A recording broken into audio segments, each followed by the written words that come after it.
Jonas entered the annex room and realized immediately that it was a day when he would be sent away. The giver was rigid in his chair, his face in his hands. "I'll come back tomorrow, sir," he said quickly. Then he hesitated. "Unless maybe there's something I can do to help." The giver looked up at him, his face contorted with suffering. "Please," he gasped, "take some of the pain." Jonas helped him to his chair at the side of the bed. Then he quickly removed his tunic and lay face down. "Put your hands on me," he directed, aware that in such anguish the giver might need reminding. The hands came, and the pain came with them and through them.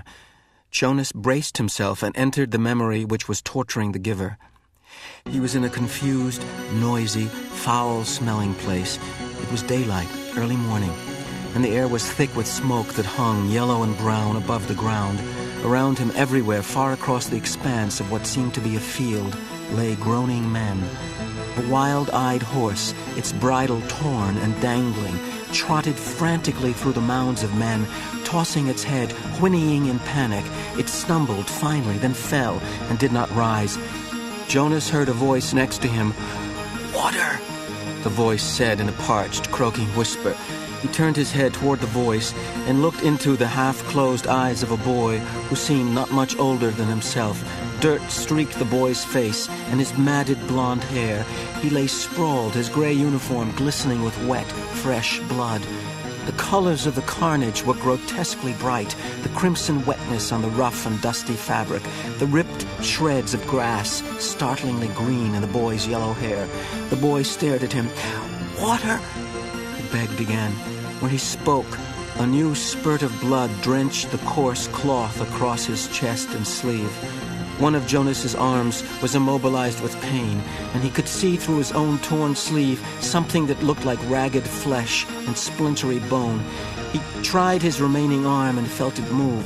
Slowly he reached to his side, felt the metal container there, and removed its cap, stopping the small motion of his hand now and then to wait for the surging pain to ease.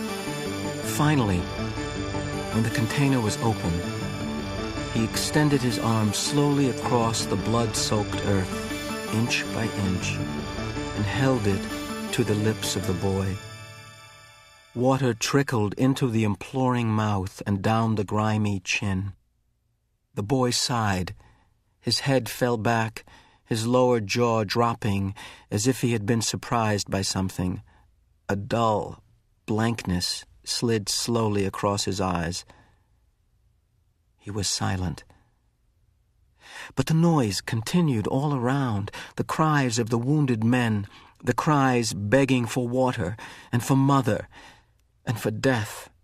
Horses lying on the ground shrieked, raised their heads, and stabbed randomly toward the sky with their hooves. From the distance, Jonas could hear the thud of cannons. Overwhelmed by pain, he lay there in the fearsome stench for hours, listened to the men and animals die, and learned what warfare meant. Finally, when he knew that he could bear it no longer and would welcome death himself, he opened his eyes and was once again on the bed. The giver looked away, as if he could not bear to see what he had done to Jonas. "Forgive me," he said.